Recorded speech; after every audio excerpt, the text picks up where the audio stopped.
On the 7th of November 2020, the Spirit Specialist opened its doors, well, door, to the public for the very first time. Just a few days after the UK went into a second lockdown, I launched a new retail business offering some of the world's most exciting spirits to a general public who basically couldn't leave the house. From day one, I always said that if I could make it to a year operating with the door still open and some money still in the bank, even if it was just a fiver, I could consider that a success. And so here we are, just a couple of weeks away from the shop's first birthday.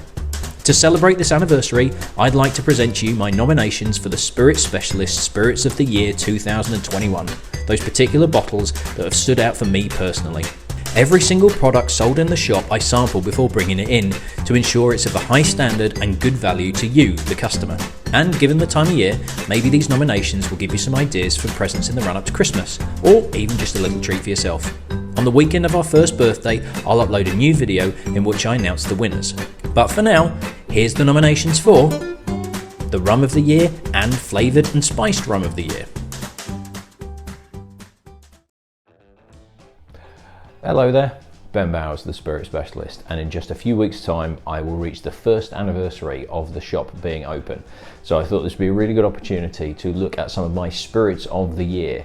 The timing of the shop opening, 7th of November 2020, means it's quite nice to do a spirits of the year that's not necessarily a calendar year, but is towards the end of it, but maybe give you some ideas for some Christmas presents. So what I'm going to do is break them down into various categories that I sell throughout the shop, and then I will do one final video that will be uploaded on the first anniversary, so the weekend of the 7th of November, which I think is a Sunday or a Monday, so maybe that Saturday.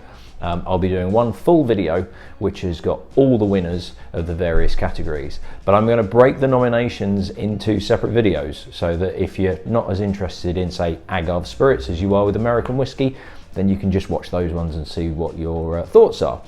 So I have 4 nominations for each category, of which obviously one will be picked as a winner, but you're not going to find that out until that final Spirits of the Year announcement video. So let's get on with the first one, which is the Rum of the Year. Now I'm going to split rum into rum, dark rum, light rum, be it, you know, kind of unflavoured, not spiced, not flavoured, and I will do a separate nomination category for flavoured and spiced rums. But I'm going to do rum, those 2 categories in one whole video, which is the one that you're watching now, obviously. So the first nomination is Chairman's Reserve St. Lucian Rum. So St. Lucia is actually where I went on my honeymoon with my wife, and this is one of the probably the first proper bottles of rum that I ever picked up, and it was the Chairman's Reserve that we got at the hotel that we were staying on our honeymoon, and I absolutely loved it. Now we've been married for 14 years now. My wife might be watching this going, no Ben, you're absolutely wrong. It's about 13 or 14 years.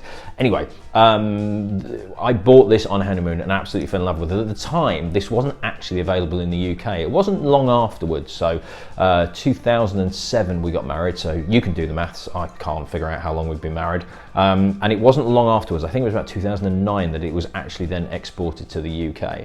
Normally it doesn't look like this. This is a limited edition, essentially a bottle wrap by a local artist called Llewellyn Xavier, but it really stands out. It's absolutely gorgeous. In terms of the rum itself, it's one of those really kind of like easy drinking but still loads of flavour going on. A nice bit of bite on it.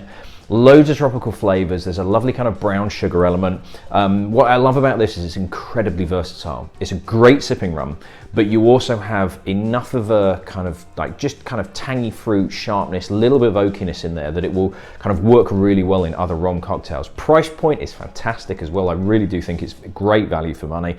And yeah, I've got a bit of a soft spot for it because it's from the place that I went on my honeymoon, but it's also an absolutely cracking rum, and their spice is really good as well. Will that be a nomination? Well, we shall find out. But yeah, the first nomination is the Chairman's Reserve Standard Dark, I suppose you call it dark rum. There you go. Next one, EQUIANO Dark. So I call this EQUIANO Dark because they do a light version as well. This is kind of EQUIANO standard, I suppose you call it. African and Caribbean rum, named after a slave dating back to the 1600s that was ended up becoming a kind of advocate for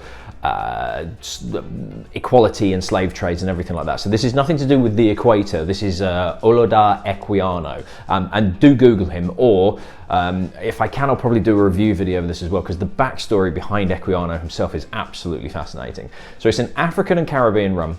The African side is the Gray's distillery on Mauritius, and the Caribbean rum is Foursquare distillery in Barbados. So it's a combination of the two. You've got a combination of agricole rum from Gray's and pot still molasses rum from Foursquare.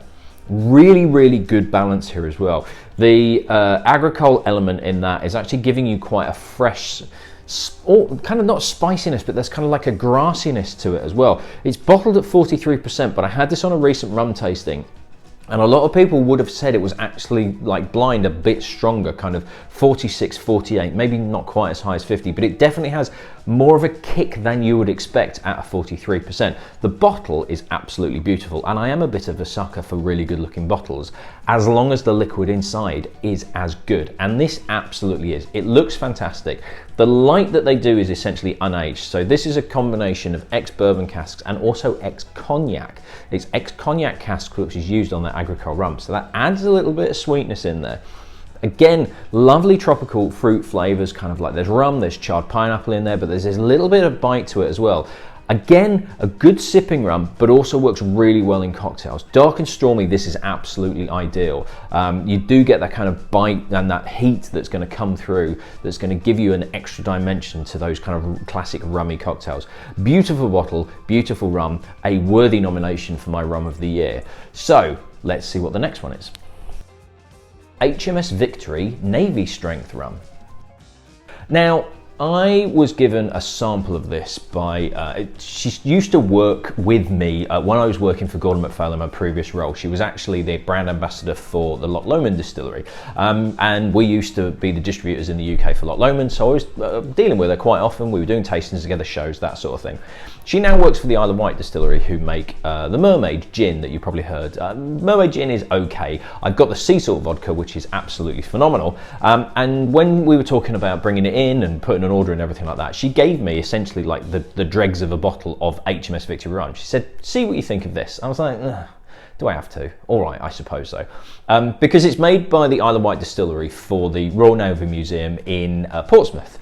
I'm thinking, okay, all right, fine, you know, it's probably going to be like a rough as anything rum. It's Navy strength, so it's probably going to be really, really harsh, but it goes at the museum and sells hotcakes because it's something to do with the Navy and it's got HMS Victory on it. Tried it, absolutely blew me away. Like really, really surprised me. And it might be possibly because my expectations were so low that it exceeded those expectations and then some. So it's actually a combination of 3 distilleries. We've got some Guyana in there. There is some Jamaican in there as well. And supposedly the story goes that it has been married in casks at the Isle of Wight distillery that include a stave of HMS Victory itself. So every bottle of this, the rum itself has an element itself physically of the HMS Victory, the world famous warship. All right, okay. Whether that actually affects the flavour or not, I don't know. What I love about this though, and I had this on the recent rum tasting and it went down really, really well, is there is a lovely dark, rich, dark chocolate and coffee element. And at 57%, it drinks brilliantly neat.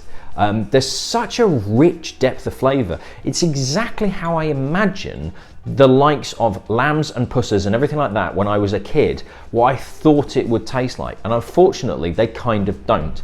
They taste a bit burnt, they taste a bit hefty, a bit harsh, a bit woody, because to try and get that dark colour in there, you either overload on caramel colouring, which gives you slight a burnt character to it, or you really kind of heavily char casks to try and draw a load of dark colour out, and that tends to get it even woodier.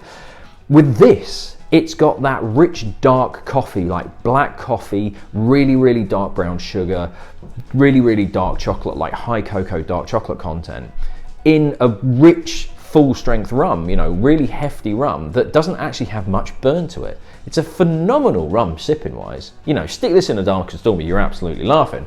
But just as a sipping rum on its own, with no dilution, it's absolutely brilliant and really, really surprised me.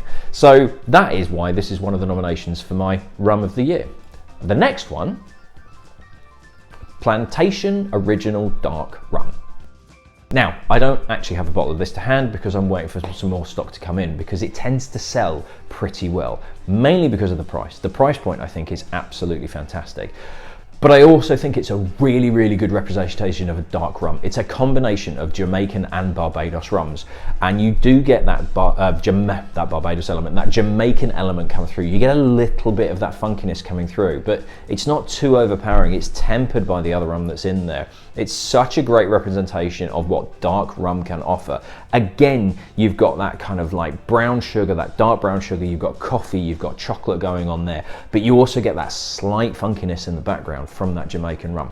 Again, brilliant sipping rum, great cocktail rum, which you've probably gathered from the other nominations in here. They've got that versatility. That's why I like them so much, because they've got a versatility of being able to enjoy them neat, but also be able to work in cocktails as well. Again, the price point I think is absolutely superb, and that is why it is one of my nominations, because it's not just great rum, it also represents great value for money. So those are the four nominations for my Rum of the Year 2021. Check out the video at the end of the month on my first anniversary to see which one actually won. So now let's go on to our spiced and flavoured rum category. So the first nomination for this is Burning Barn Smoked Rum. So Burning Barn I actually first came across when I was doing a rum tasting in my previous role through furlough. I did some tastings for friends and family in the local area just to kind of keep myself doing something, and kind of inspired me to then open the shop. I was recommended to try Burning Barn on a rum tasting, and it was actually the smoke that I put on, and it blew me away. And from day one I knew that when I opened my own shop, Burning Barn, particularly the smoked, would be on the shelves.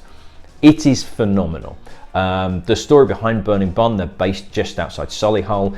It's a toffee apple company that one of the caramel machines exploded, pretty much burnt down the main barn, nearly killed the business. It was the inspiration for then the daughter-in-law of the dad that owned the toffee apple company to set up her own rum company called Burning Barn, in inspiration of the barn that burnt down and was basically rebuilt, and the business was rebuilt. And the smoked rum there's not many smoked rums out there. And the ones that there are kind of okay, but this is absolutely fantastic. It's Guyana rum from the Diamond Distillery that's brought over here. They then cold smoke the rum with applewood chips from their own orchards, because they grow the apples to make the toffee apples. So you get a lovely rich dark rum that then has this soft smokiness that arrives more at the finish and kind of turns it into bonfire toffee. This is not a smokiness like, say, a smoky whiskey, a peated whiskey, anything like that. This is soft, it's sweet, it's very kind of, the bonfire toffee is the one I keep going back to. So you start off with an amazing rum to start with, and then you get that lovely, sweet, soft smoke at the end of it. Really good looking bottle, but the rum itself is absolutely superb and just goes in a different dimension to anything else that I've come across. The only other smoked rum I've come is Cut to the Smoke, and really kind of wasn't that impressed with it, but this was absolutely superb, and that is why it is the nomination in there. The next nomination is Libations PINA. So Libations, relatively new company based in Yorkshire. They do say, particularly on their standard spice rum, that it's created in Yorkshire. So they're based in Leeds. They take rum from, again, Diamond Distillery in Guyana, but they actually take the new make spirit, so it's about like 96, 98%, and bring it over to Yorkshire. Now their standard spice rum, they have Yorkshire heather, it's diluted with a dilution of Yorkshire honey and water, but they're using cloves and cinnamon and heather and Madagascar vanilla pods as well. So apart from the Madagascar vanilla pods, everything else is from Yorkshire. It's redistilled at the Yorkshire Dales Distillery in Ripon, and then it's sort of like quickly aged, as it were, in a tank that's got a load of English oak staves in. The standard spiced rum has quite a clovey element. It's quite clove forward, and then the heather and the honey come through afterwards. With the PINA, they do things slightly differently. They dial back the spicy element of the cloves and the cinnamon, and they infuse a small white pineapple called Montelirio, and that infuses that flavor. So they dial back the kind of like the spice element to allow the pineapple flavor to come through. But what you get is a fantastic pineapple rum that also has that spiced rum element to it as well. It is brilliant. I'm a bit of a sucker for pineapple flavorings. Until recently, I didn't think I liked pineapple, but there's a Brazilian steakhouse near where I live that do pineapple that's got dusted with cinnamon, and then it's grilled, and you get slices of that. And pineapple rums are absolutely opening my eyes. So I think I do actually like pineapple now, and this is one of the reasons why. It's brilliantly juicy, but you get that sweet spiced feel to it as well. So if you like a spiced rum, but you like pineapple rum, this is the combination of the two that is an absolute winner and a well-deserved nomination. The third nomination is Spirited Union Organic Coconut. Now, this is my tasting bottle because I'm actually waiting for more stock to come in, because I put this on a tasting event recently and it basically sold out. I found Spirited Union online. I can't even remember why I came across them, but I got in touch with the brand. They're based over in Amsterdam. They're doing what's called botanical rums. So they're taking rums from various single origin estates and redistilling them with various botanicals to do different flavored rums. A bit like gin, but it's not really done in the rum category. So they're not kind of like trailblazing, but they are doing things slightly differently. They sent me little miniatures of the entire range for me to try. And I saw the coconut and I was like, coconut rum, I'll leave that one till last. Try all the rest. Oh, this is quite nice. They do a spice and sea salt, and they do a queen pineapple and spice, and they do an orange and ginger, and it's like, oh, these are pretty decent. Left this till last because it's like, oh, it's coconut rum and it's like Malibu. It's gonna be sweet. It's gonna be a bit sickly, blah, blah, blah, blah. This absolutely blew me away. This is one of the most surprising things I've had all year. It is rum from Belize that is infused with toasted organic coconut flakes. They also use Madagascar vanilla and then raw Peruvian cacao, and it's that cacao element that does it. They dilute it as well with coconut water to increase that coconut feel. But I think it's the cacao element that actually is what surprised me so much, because it turns it from what is a very pure, clean coconut rum. It's not sickly, it's not sweet, there's no sugar added to this to turn it into like a Malibu liqueur. This is very much a rum that has very fresh coconut flavors, but that dark chocolate element just lifts everything. And it just reminds me of a dark chocolate Bounty bar, but that's not a sweet. It's almost like a distilled dark chocolate Bounty bar, which kind of actually this technically is. Again, had this on a recent rum tasting, there were people on here that were convinced they were going to hate it. And this absolutely was the most surprising rum out of the whole tasting. There were so many people that were like, I thought this was going to be boring or just terrible, and I want a bottle of it because I didn't realize it was going to be that good. This is a proper game changer. This really will kind of like, coconut rum has reputations because of the likes of Malibu, but my word, this will absolutely change your view of that flavor profile. It also works brilliantly in a very good cream liqueur, something like the Hotel Chocolat chocolate cream liqueur or the Magnum cream liqueur that I've got in the shop. Not with Bailey's, because Bailey's is crap, but rather than a Bailey Boo, which is Bailey's and Malibu, I think I'm going to call it a Howden Bounty. Because it does taste like a Bounty. If you get either Hotel Chocolat chocolate cream liqueur or Magnum cream liqueur and this, Bailey Boo, forget about it. This is next level. Okay, so that's the third. The final nomination is Twin Fin Golden Spiced Rum. So this is from the Southwestern Distillery, home of Tarquin's Gin. Apparently Tarquin spent about 2 years coming up with the recipes for this, and I love this. But weirdly, when I put this on the recent rum tasting, it absolutely split the room. I thought this was fantastic. There's so many flavors going on, and what was interesting was, even though it split the room, where some people were loving this and other people really did not get on with this, everybody had completely different tasting notes. There's so much going on with this. So it's 3 different distilleries. The rum is brought in, it's infused with orange peel. Orange very much comes through on this. But you've got orange peel, you've got cinnamon, you've got some other secret spices supposedly. I think there's like nutmeg and bits in there. They also then rest it over a load of oak chips that have been infused with Pedro Jimenez sherry to kind of add some sweetness. I was getting everything from orange to orange juice, to bubblegum, to butterscotch, to caramel, to toasted pineapple, loads of stuff going on in here.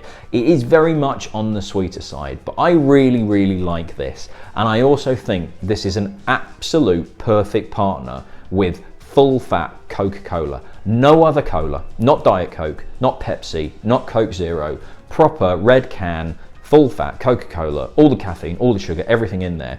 Somehow this pairs absolutely perfectly with proper Coke. And it doesn't go with, it does go with other Cokes, but this and proper Coke is a perfect combination. They just bounce off each other absolutely brilliantly. I love the bottle. I think it looks absolutely fantastic as well. I really like this. Some people's mileage may vary, admittedly, having done the tasting, which surprised me because I thought everybody was going to love it, and unfortunately not everybody did. But, you know, you can't please everybody. But I'm putting this as my nomination of Spirit of the Year, Flavoured Spiced Rum of the Year, because I thought this was absolutely brilliant. So those are the rum nominations. We have the 4 nominations for straight rum, dark rum, whatever you want to call it, because they ended up being all dark rums, and also the flavoured stroke spiced rum category as well. So check out the other nomination videos if you want, that will be giving you an idea of what might be winning those other categories, and I shall see you potentially at those videos or at the finals. Cheers.